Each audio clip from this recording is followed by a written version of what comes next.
Okay, excellent. Welcome, ladies and gentlemen, one and all.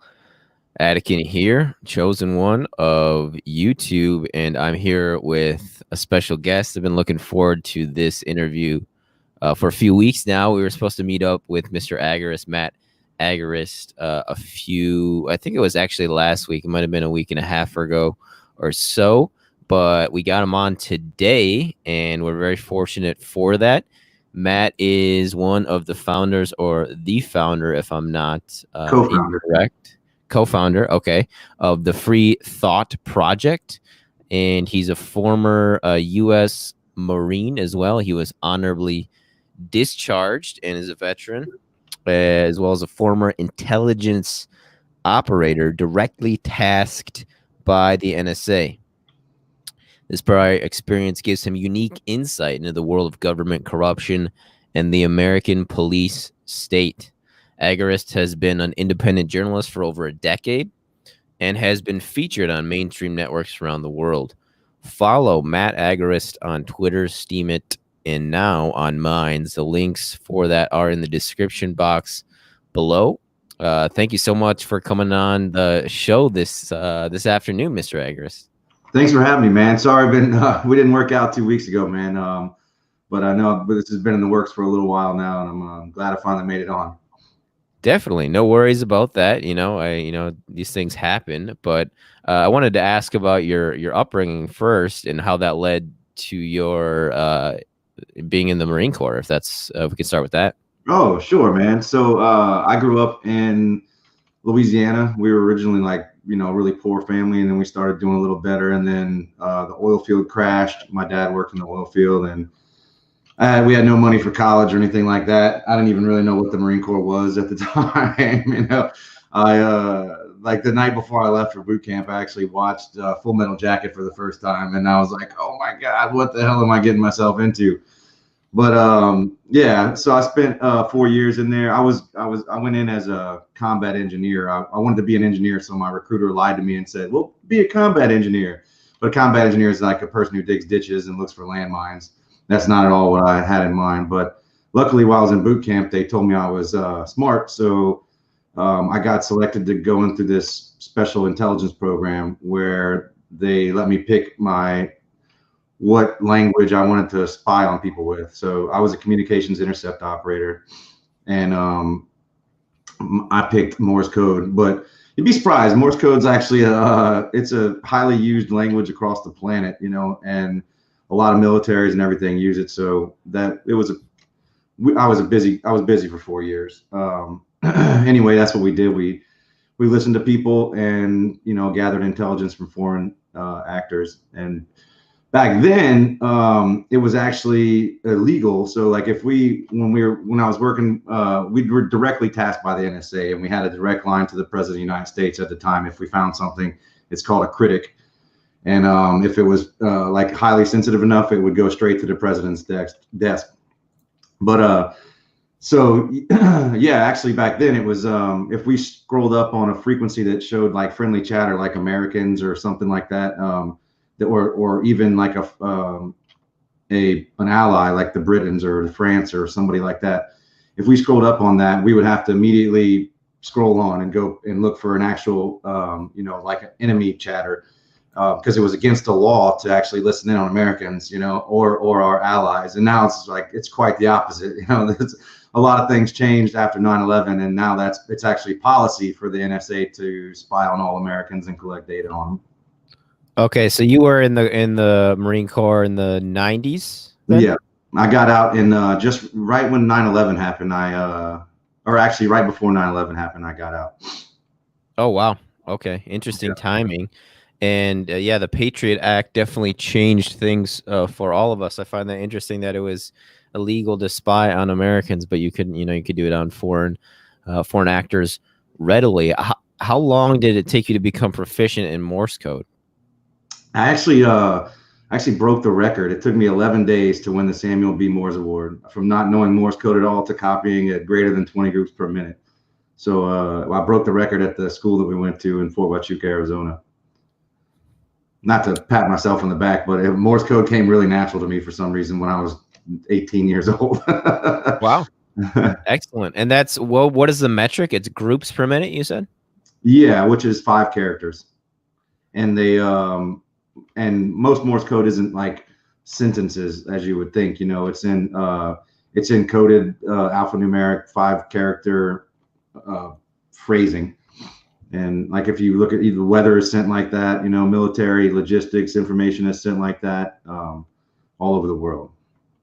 So it kind of supersedes language. It's just the, you know, it's all alphanumeric. So you would have been working more than likely on Desert Storm operations. No, I was actually in between the new Iraq War and Desert Storm. I came after Desert Storm.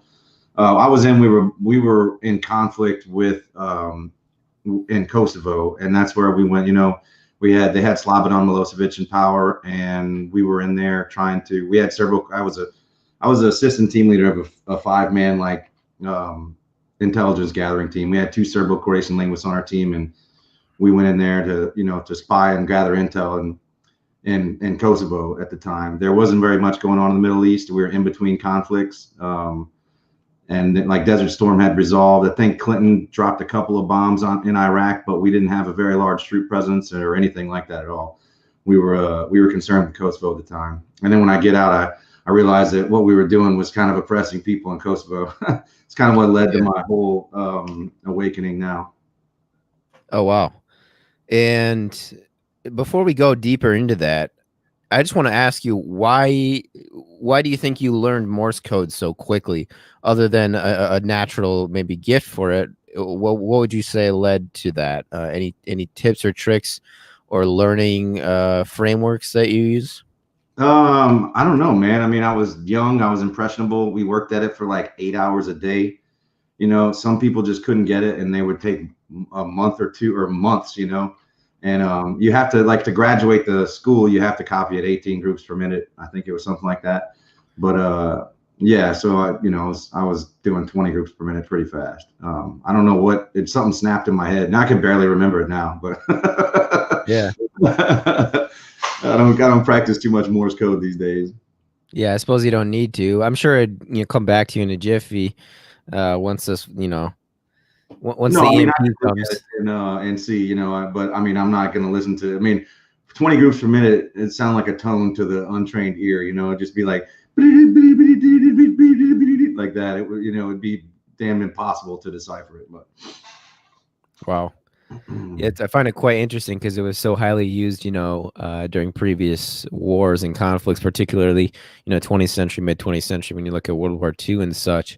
But as far as your awakening, as you described it, you wouldn't really expect someone who runs a blog or a website that focuses so much on police accountability to be someone who formerly served in the military, because of, I think, stereotypes as to support and how people view partisanship and institutions within the United States.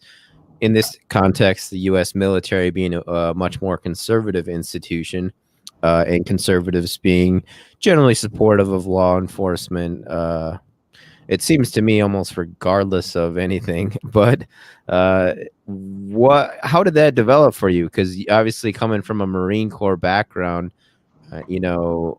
I actually used to teach or assistant teach on Lester. Where were you stationed, and were you an NCO?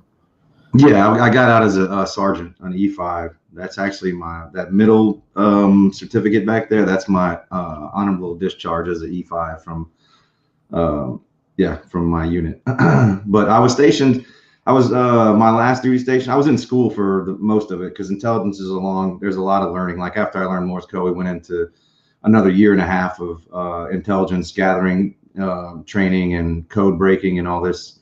And so I didn't even get to a final duty station until my tour was half over, and that was in Lejeune, which is in Jackson. Camp Lejeune. Yeah, Camp Lejeune. It's the armpit of the country, in my opinion, man.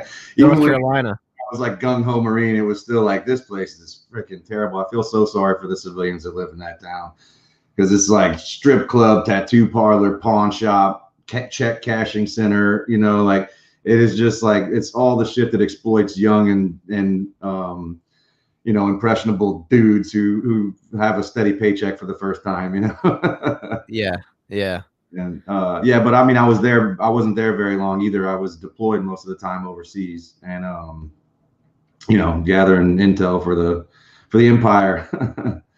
And yeah, when I got out, man, I continued to think that everything that the military was doing was 100% awesome. And I mean, if they would have, I thank God every day that I didn't stay in. I turned down a rather large re-enlistment bonus, and it would have been tax free too, because we were in Kosovo at the time, and so whenever you're in a war zone, you don't pay taxes or any income tax or anything like that. But yeah, so I turned down. It was almost six figures, and but I started getting a very bad problem with authority. It's been like it was getting political as I made sergeant, and some of the people that were in there, I'm like, man, these people are not good people. And so I got out, and but I mean, I would have, I almost went back in after 9/11. They called me to go back in. They offered me some more money, but I was bartending at the time, and I was making pretty decent money and in college, and so I didn't go back in. But had I gone back in, man, I would have done whatever they told me. They would have pointed here and said, kill him. I would have killed them. That's when we went into Kosovo, we were like, all right, who's our enemy? Who we're supposed to hate? And this is our like the leadership and stuff. No one knows. We're just like a tool to be pointed at an enemy, And I continued that mindset for years after I got out. And I met this guy that was from Kosovo in like 2006, just at a party. And he explained to me what we were doing there, and how, he was a good guy, but he explained how the U.S. military kind of like oppressed his family. And, and I thought we were doing good. And so that like led me on this journey to discover the military industrial complex and start reading. Like, we learned about General Smedley Butler in the Marine Corps. You learn about him because he won the Medal of Honor twice. He's one of the only people in the history of all military to ever win the Medal of Honor twice. But he got out like me, and he started doing the exact same thing. He actually launched a tour and wrote a book called War is a Racket, to expose how the U.S. military is used like for corporate interests to maintain the empire across the planet, all to benefit a few people. And once I started, going down that path, I found Ron Paul in 2007, and it was all downhill from there, man. 5 years later, we would start, or 6 years later, we would start the Free Thought Project, and then just blow up. The ideas were pretty popular. So. And what age did you get out again of the military? I guess I was like 22, and I'm 42. Oh, now. wow. So you went in right after high school. Yeah, I left like 2 months after I graduated high school. Okay. Mm-hmm. And the Free Thought Project, what would you say is the objective or focus of that project, that media source? Well, I mean, first and foremost, we are, we want to spread the ideas of individual liberty and freedom, and then do so while holding the government accountable and providing solutions outside of taxation and force that could solve a lot of the problems that we have today within the government. Your website, Free Thought Project, your news platform, it's like pretty much the only one that I see as reporting on so many of these crimes by police officers. It's quite astounding, the crimes that happen, whether it's child pornography for school officers, or child sex abuse, or child abuse in general, or killing civilians as well. It seems like police accountability is a focus for you. Oh, definitely. Yeah. Police accountability is a huge focus, man. I mean, law enforcement is a monopoly in this country, and there's no competition. In a free market, a true free market, the people who killed a bunch of people would probably get pushed to the side for the people that would preserve life over that. So if there was a competition for law enforcement in the country, we wouldn't have the problem that we have right now. So yeah, definitely the police accountability is a major part of what we do. My buddy Scott Horton at antiwar.com calls us the anti-war of police, and which I it's humbling for him to say that. But anyway, yeah. So the enforcement arm of all that is all the all the tyrannical legislation, the drug war, everything that all is null and void unless there's a gun, to enforce it. Like, I mean, the everybody wants to blame Congress and blame all the politicians and in DC for the ones that they pass these tyrannical laws. But without the enforcement arm of that, which is law enforcement, then they're just scribblings on paper. It takes the police to be able to go enforce these often like immoral and highly dangerous and violent dictates, like the war on drugs, for instance. So we're not like a lot of people try to accuse us of hating cops or not, but I mean, you can go look at our last two podcasts or the two out of our last like 4 or 5 podcasts had cops on, and we're trying to bridge the gap there. We're trying to, educate police officers too, to why people don't like a lot of police officers because of the enforcement of victimless crimes. And I don't think that if you can go search window tint on the website, and I guarantee you're going to find multiple instances of people being killed because of a stop that initiated over window tint, and or seatbelt violations or any number of a license plate, light bulb, or there's all kinds of endless examples of victimless crimes ending with the death of somebody, who was otherwise entirely innocent and was targeted for extortion and decided they didn't want to be extorted. So they fled the scene, or maybe they didn't flee the scene, just the cop murdered them right there. Like Philando Castile, he was accused of having a taillight out. He was a legal card carrying NRA member, and when you're concealed carrying, it says on the rules, like on the legislation, to show the cop your card to show that you're concealed carrying, not to pull the gun out, obviously. But so that's what he was doing, and cops murdered him for that, and he had committed no crime, and so and not even a victimless one, right? So that's why we focus on police accountability. We want to try to move the needle away from enforcement of victimless crimes and go after actual criminals like rapists, thieves, and murderers. All right. Well said. Yeah, it's quite astounding. It just makes me believe 100%, or it really helped me fully understand how people cooperate and collaborate with, instances like Nazi Germany, because I just see people who, with clear and explicit evidence of wrongdoing by law enforcement, still see nothing wrong with it and just kind of back them and support them no matter what. I don't know if you've experienced that at all. Oh, all the time, man. I mean, they have all these memes that are put out by we call like the police apologist crowd, that they live in this world of cognitive dissonance where they hold two truths that are contradictory as a single truth. And they always say, like, you don't want to do anything wrong, or you don't want to get killed by the cops, don't do anything wrong, or don't break the law, or all these different examples, and yeah, there's a lot of examples of cops killing people that have, committed crimes, but there are countless other examples of cops killing people who have committed no crime. And so that it just renders their whole argument about don't do anything wrong. It's like if you don't want the government, or if you're scared of the government spying on you, don't do anything wrong.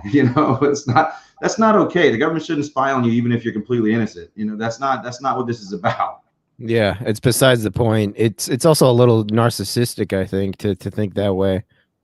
Yeah, I mean, there's lots of reports out there that show like the average American breaks or commits 3 felonies a day without even knowing it. There's so much law on the books that like everybody's subject to committing some committing some crime during the day, whether you know it or not. What are your thoughts on the U.S. prison system compared to the rest of the world? I mean, the U.S. is a prison state. We have the largest prison population in the world, not even per capita.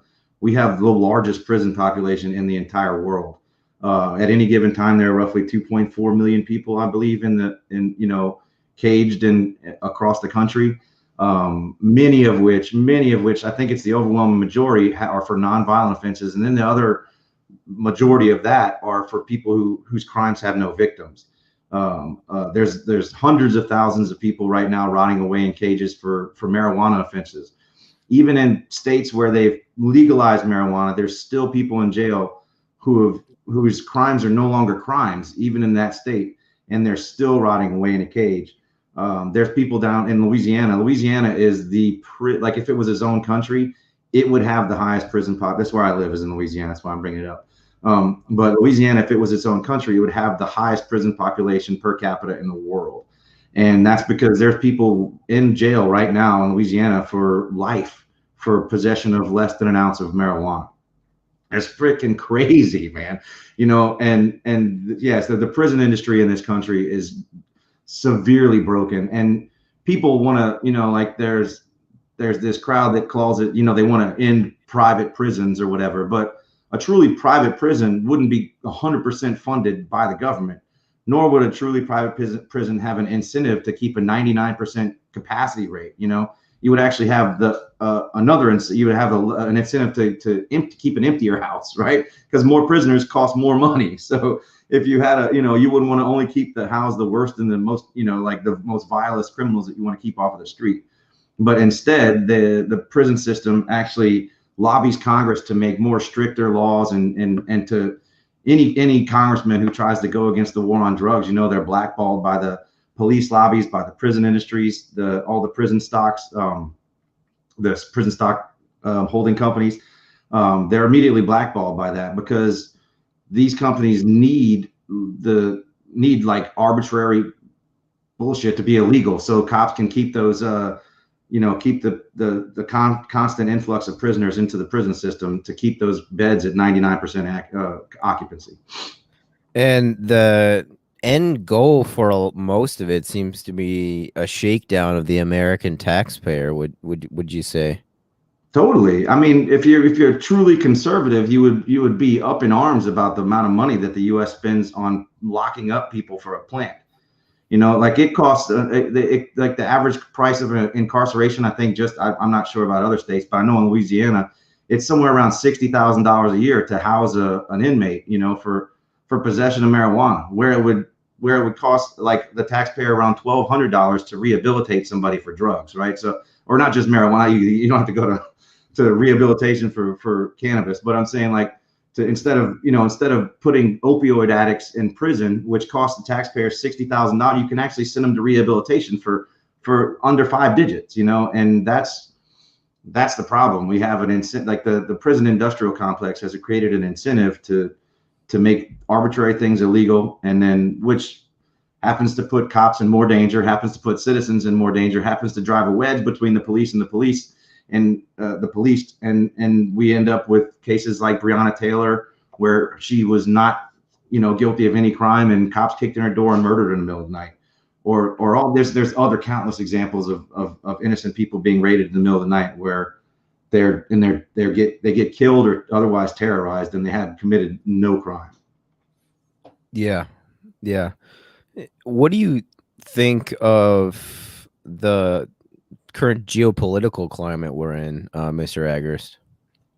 Man, it's I think especially given with the tyranny legislated out by, or not even legislated out, it's legislation would require like an elected body of officials taking in the constituents' interests or votes, and then legislating. Instead, we have these dictates from countries all over the planet, where they're just using the coronavirus to just arbitrarily lock down entire countries, and I think that it's leading to a massive unrest, across the planet. And I'm kind of applauding it. Like everybody who's protesting these lockdowns, I'm like, cheers to you guys. It's a big deal.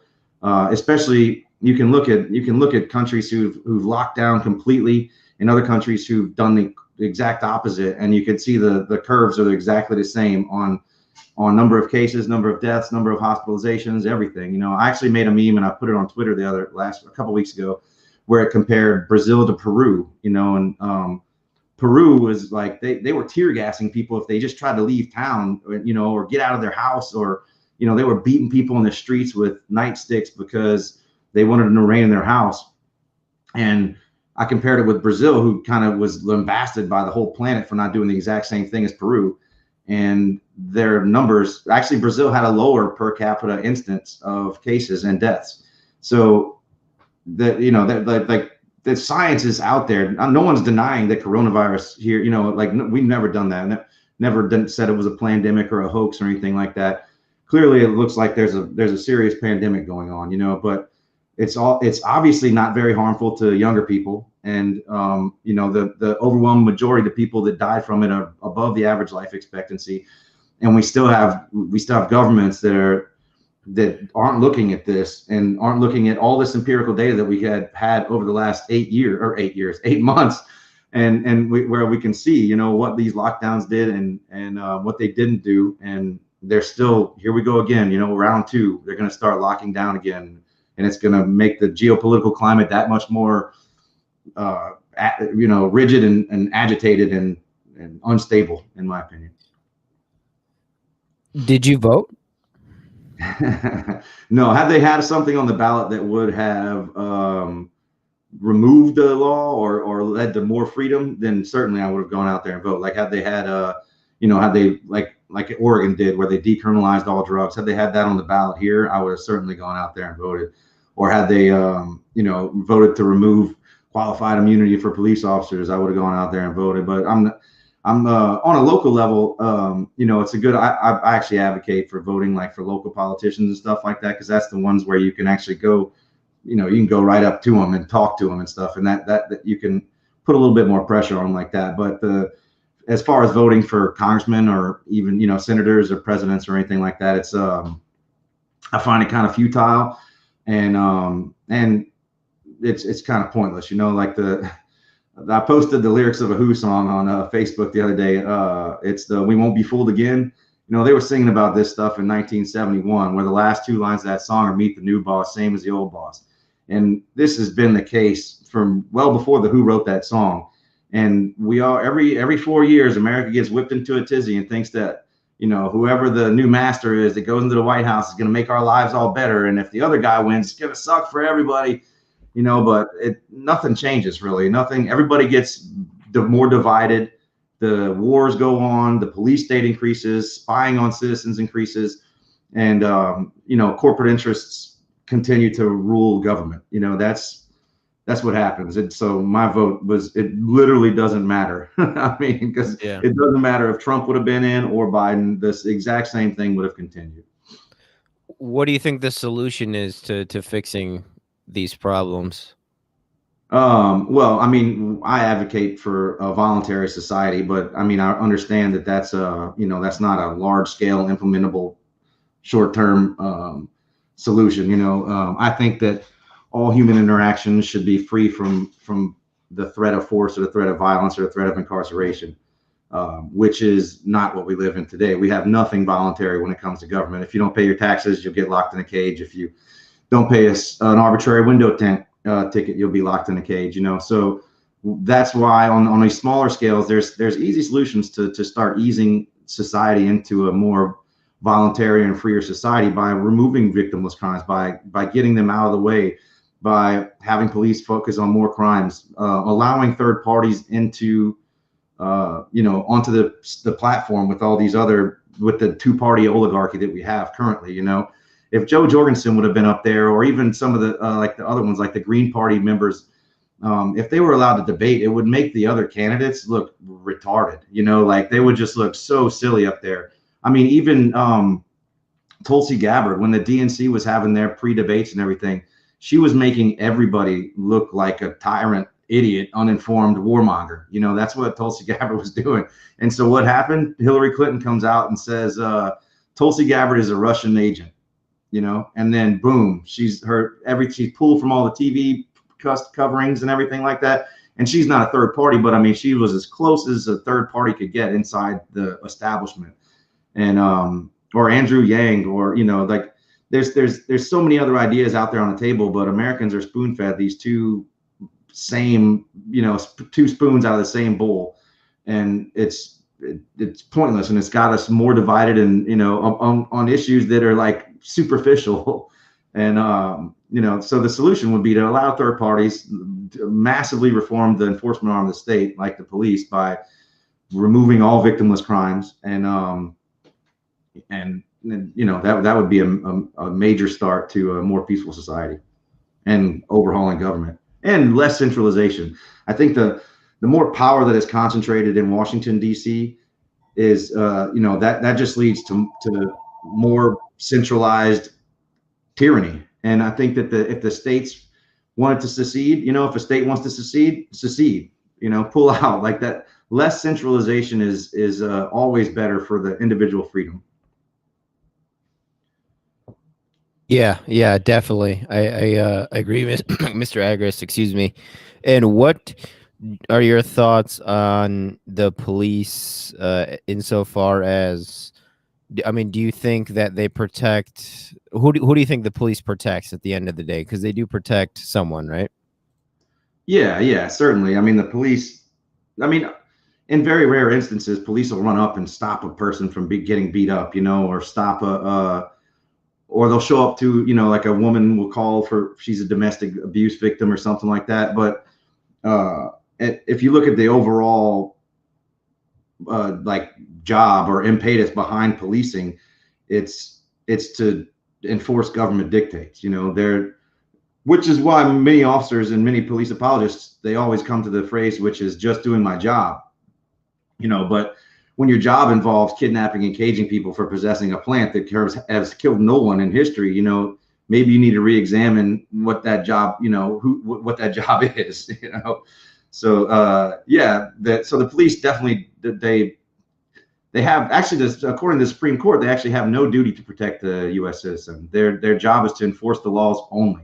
The only time the police or law enforcement have a duty to protect citizen is when they're in their custody, like in jail or something like that. That's the only time that they're actually constitutionally bound to protect a citizen. Otherwise, they have there's no. It was Warren v.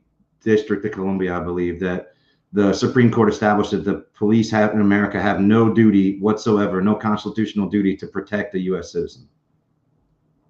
Wow. I did not know that. I learned something new today about the police that I didn't know. So thank you for that, Mr. Agorist. And what would you say, or what are your thoughts on race and how that plays into the police relations in the United States? Well, that's a difficult one. I mean, there's a lot of racists out there, and there's a lot of racists with no authority, and those guys are kind of irrelevant. But when you give a racist a badge, they can use that badge to go after and harm people that they don't like of a certain race. And that it all goes back to the drug war, right? Racists are going to infiltrate every part of society. I mean, there's going to be idiots who judge people by the color of their skin all the time. I mean, as far as society as a whole, I think racism is obviously not accepted at all. I don't think we have a problem with racism in this country at all. I think that the media wants us to try to think that like there's a massive problem with systemic racism among society, but I can see a black person walking down the street and they're not getting stuff thrown at them like they would, 50 or 60 years ago, or told that he can't sit on a bus. And all this didn't come from government. All this came from black activists breaking tyrannical laws. All this progress came from good people breaking bad laws, not the other way around, not good laws happening. So a racist with a badge is when you have a problem, and the drug war allows racists with the badge to be able to prey on otherwise innocent people, using that as a pretext for the confrontation. So they can go and shake down black people all they want, and we can, if we look at like court records and arrest records and all the statistics, we can see that the drug war targets minorities far harsher than it does for white people for their same crimes, and poor people as well. So like if a white guy is arrested for cocaine possession and a black guy is, like 3 times out of 300%, the black guy has a 300% chance, a more chance of going to jail for the exact same crime. And these statistics don't lie. There's all kinds of advocates, even Senator Rand Paul, Justin Amash, Thomas Massey, all these guys, they're voices who try to interject this into the mainstream of Washington, where they say that, look, the drug war is inherently racist. We can look at it on paper. Well, we can't look at and find each cop, that's doing it, but we can look at the overall effect that it has, and it disproportionately targets people of color and poor people. And that's a solution to help stop the racism or remove a tool from the racists. Do you think that the justice system is more sexist than it is racist? Um, Most likely, like within individual departments, they have. I no doubt that and when I was in the Marine Corps, it was sexism was rampant. I mean, we only being that I was in like a special forces unit, we only had like two girls in our whole unit, but um, yeah, those the sexism against just those like two girls was pretty rife, and I guess I just meant in with regards to handing out punishments, because I know, for example, well, I don't have stats in front of me, but maybe I should have came a little more prepared. But I know for sex crimes, women almost never really get punished. oh Even in yeah, a comparable way as men do, and likewise with murder too. Like, there was a woman in, like, a young blonde 20 something who stabbed her boyfriend in, I think it was the United Kingdom. Nothing happened to her at all. And that to me is like, I mean, it looks like sexism to me, more so than racism. I mean, sure, she was white, but if that was like a white man, I would guess he would have gotten in some sort of trouble for stabbing somebody. But what do you yeah. think? I mean, I bet a large portion of that probably has to do with the fact that women don't commit nearly as many rapes as men. I've never had a girl try to rape me. I'm not saying that doesn't exist, but it's harder. I believe it's a lot harder to rape a man than it is to for a man to rape a woman, which is probably sexist somehow. Oh, well, I mean, it's a fact. Yeah, of course. I wasn't really talking about that. I guess I just meant with regards to a equal treatment under the law. It seems for the same crime, the man will get a worse punishment. I haven't really looked into the sex aspect of that, but Okay. I'd be I'll have willing to look to into it and send you some data. rate than white. Sorry, I'm sorry. Go ahead. I was just gonna say I'll have to look into it and send you some data. Yeah, Just yeah, so sure, man. I it's appreciate it. pretty salient, and that's one thing too. I think the media tries to get us to do is to look at it as a binary issue, where I think it's not complete racism or complete not racism. It's somewhere in between, and maybe even to like socioeconomic level, I think would affect people more so than any identity aspect. When you look at how people are treated by police in the United States, I'd much rather be rich than anything else if I'm in sort of a spot of trouble with the law. What do you think? Oh, certainly, man. We have a pretty tough DUI enforcement down here. I mean, lots of people in Louisiana drive drunk all the time, and if you have the money to pay an attorney, if you have $5,000, you're basically not going to get in trouble for your first offense DUI. Even some people with their second, But like most of the people who get caught for DUI, they're not going to be able to just pull $5,000 out and go and fight it. They're gonna get a court appointed attorney who's going to make them plea out, and then they're going to have to set up some kind of payment to the state or to avoid jail, or actually just go to jail. So that there's definitely two sets of justice systems in this country, man, and it's one of them is for the rich and the well connected, and the other one is for everybody else. Yeah, and as far as going to trial or or not, or pleading guilty, the MO seems to be to force anyone to plead guilty in order to save the state money, because if everybody went to trial, the state just doesn't have the resources for that, right? Actually, they actually do, but it's like judges are super lazy. They had we just in Louisiana. I keep using Louisiana as an example, but that we just passed some major tort reform. Louisiana was the most litigious state in the country. You had to all jury trials for civil suits were required to go to be $50,000 or more in order to go to a trial. And they some activists for tort reform wanted to lower that to 10,000, which would make it like the second highest in the nation too, or even so. But still, that happened, but there was major pushback from judges, and courts in the state, because they were like, well, if we have to do all these jury trials, then we're going to be overwhelmed. And like the advocacy group that was pushing for the tort reform showed that judges, the average caseload of a judge was 0.9 cases annually. They didn't even see one case per year, and they're making $150,000 or more on state and on taxpayer dollars. So yeah, the court systems can certainly handle it. They just ran extremely inefficient. Yeah. Yeah. It's unfortunate. Excuse the phone call here.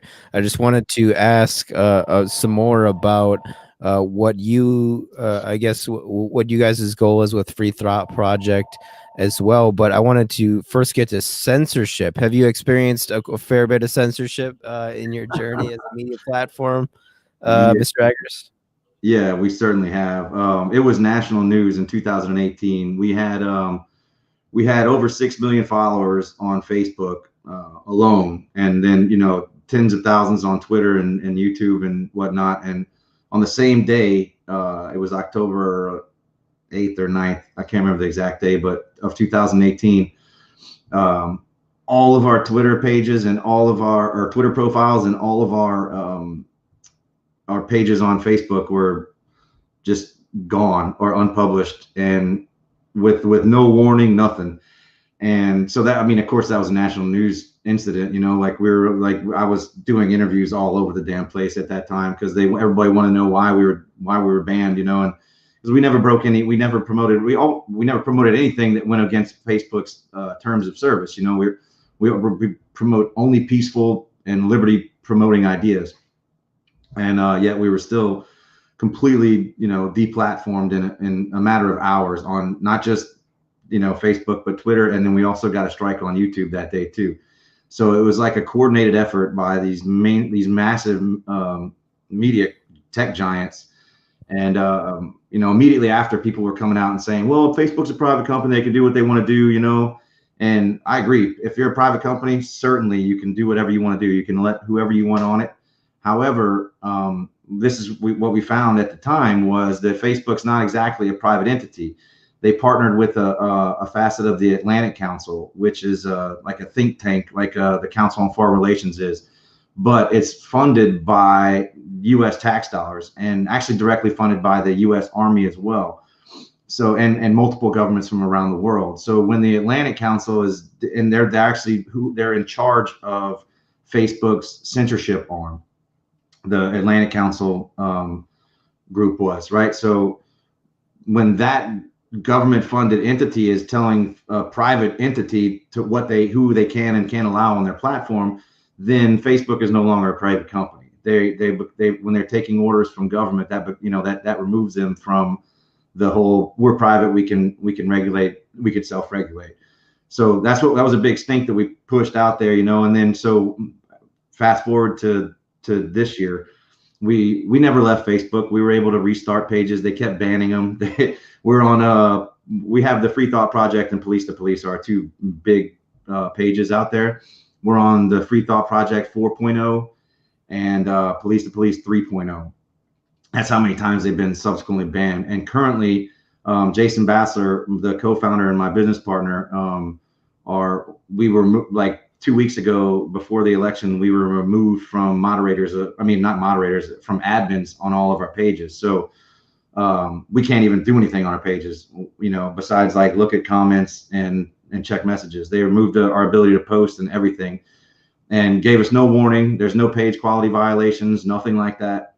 It's just rampant censorship, and and it's all, it all has to do, I'm guessing, with the election, and we had a group last week. We had the Free Thought Project group that we started just before we were banned in 2018. That actually survived the ban because it was like a private group. And last week that was just removed with nothing. We didn't get a warning. We didn't get a notification, nothing. Just the group, poof, it was gone. Wow. So you guys have seen quite a bit of banning. What's your Facebook numbers up to again? Currently, I think the Police to Police is like 300,000, and the Free Thought Project's around 70 or 80,000. So we're roughly around 500,000 with everything we have. But it took us 5 years to get to 6 million, and and apparently it was a threat to whoever wanted us gone. Yeah, that's quite a following there, and you're definitely just at a fraction of what you used to be. What is your podcast called? You guys just launched one recently, correct? We launched it like actually shortly after we were banned in 2018. So we don't have a whole bunch of episodes. We have like a few dozen episodes. We try to do 2 a month, and it's called the Free Thought Project podcast. It's on everything. It's on Spotify, iTunes, Amazon. Then just launched a podcast service. We're everywhere, and on our website too. Yeah, we've had some pretty cool guests on. We had John McAfee on there recently before he was arrested. And oh wow, yeah, I saw that in Spain. You got arrested. He shot up heroin while we were doing the podcast. It was, and ours is not our podcast is not video; it's just audio only. And but he was via video with all of us, and we could just like see it. It was crazy, man. Wow. Yeah. Where was he at when he was recording? I think he was he was on a boat. You could hear the boat like take off when he was at certain points and stuff. So yeah. But that morning before he came on the podcast, I think he was somewhere in Spain or Catalonia or something. Okay. Wow. And I will link that in the description box, as well as your YouTube channel. And on your YouTube channel, as far as I can tell, you were just posting police brutality videos. Is that correct? Yeah. Yep. And it's nothing that NBC, CBS, all these other big time mainstream media stations post to. They all put the same videos, but normally we're the exclusive source for that. Since Police to Police is like the largest police accountability that ever existed on the internet. There's no other groups that were that big with millions and millions of participants that ever existed. And so that's a brand recognition. People give us their videos all the time that they themselves take and ask us to report on or share. And so we're often the original source for it. And then, but then mainstream media will pick it up if it's bad enough, and they'll go and they'll report it, and they can put it on YouTube and it's just fine. And then our video that was posted before theirs and, has tens of thousands of views, then gets a strike, because it has violence in it or something. I'm like, well, this is the same exact video that's on 25 different channels, like NBC, ABC, all these local affiliates everywhere across the country. And we're the one that gets the violation for the violence in the video. Really? All right. So I have to thank you, Mr. Agorist, for posting. I think it was a guy getting harassed while he was working on his car, and I mirrored the video, and it blew up for me. So I have to thank you for originally posting that. I know we talked before. You said you don't mind, or you actually enjoy or appreciate the repostings of those particular videos. Oh, of course, and all of our articles and everything, man. We encourage everybody to share it. We just we ask that you say that where it came from. Some people try to put it off as their own, and it looks silly because it's like we mention ourselves in the article sometimes. It was like, the Free Thought Project spoke to so and so, and they have that on their website, and they're claiming that they wrote the article. It's pretty funny, but yeah. And what are your plans for the near future and the past few weeks? What have you guys been working on? Well, we're still putting out all of our content that we want, that like the articles, the newsletter, everything like that. Right now, we're actually engaged in a massive push to push people away from Facebook. Oh, really? Okay. Yeah, and it's actually taken off. In 2018, a company, a couple of people that like the CEO and then the COO reached out to me and asked us to promote this thing called MeWe.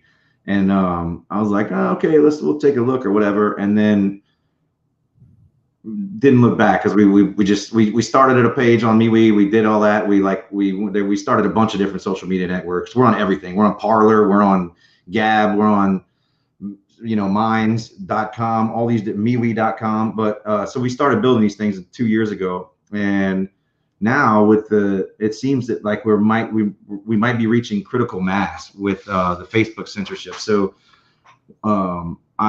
this is in the last couple of weeks, since this rampant censorship started just being so overt that it's undeniable. For 2 years I had a profile on MeWe, and I might have had 30 or 40 friends on there. And now I'm close to 400 in just the last 2 weeks. There's a massive exodus off of Facebook to MeWe. And yeah, MeWe. yeah, it's MEWE. And Okay. it looks and feels very similar to Facebook, but they actually have a privacy bill of rights. And it was created by people that value privacy. There's absolutely no advertising on there. They don't sell your data. You own all of your data on there. You're not the product like you are on Facebook and Twitter and all these other ones. They're not trying to sell anything to you that or they do want to sell something to you, but it's not ads. They're not selling you. What they sell to you and how they make their money is like these emote packs and stuff like that you could pay for $1 or like other things like that where you can just improve the functionality of your page with a couple of bucks a month. So that's how they make their money. They're not trying to be the Mark Zuckerbergs out there. They're trying to reinvent social media to make it belong to the people instead of making the people the product. They want the people to be the users and the customers, and that's how they treat you like a customer on there. Yeah, and so anyway, that's what we've been doing. We've been concentrating our efforts on pushing people towards these alternative sites. We're also on Minds.com, which is a site started by our buddy Bill Ottman, which actually pays users in cryptocurrency, Mind tokens. We're there. That's also censorship free, and they have a pretty revolutionary way to deal with people who like say you report somebody, so you say someone's content is questionable or might be considered hateful by some. So before they remove it, you get it goes to like a jury of peers that are on the platform, and then the people on Minds or whatnot would vote on it to see if if they wanted it to be, if they considered it to be a violation of like a law or something, or not. Well, not if it's illegal, it's not allowed, right? But like to be like hate speech or something like that, it's not just arbitrarily removed. So right, I think that's there's a good due process. Right. Yeah. Exactly. Yeah. And it's a pretty brilliant idea if you ask me. Because you're always going to have people who want to censor others, even on uncensorable platforms like MeWe. You're going to have the easily offended that want to silence people who they disagree with everywhere. But Yeah, that's the problem we got to fight. yeah, definitely. MeWe.com. I will find your profile and put it in the description box below as well.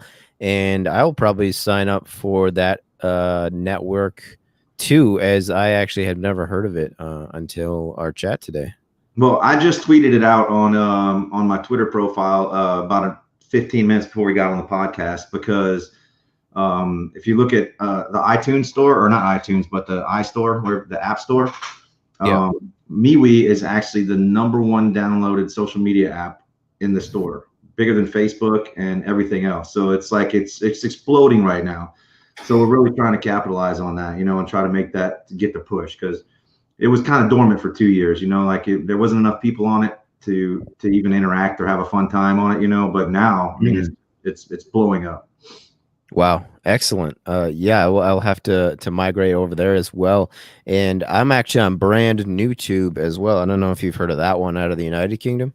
No, I haven't heard of Brand New Tube. No. Yeah, it's of video platforms like that. I love that too, man. Yeah, it's a relatively new one. They're quite supportive of my work, and they just added live streaming for some users. Hopefully they extend that to all. And there's another one, Utah Gun Exchange, as a video platform. I guess they were getting their gun videos banned on YouTube, so they made their own.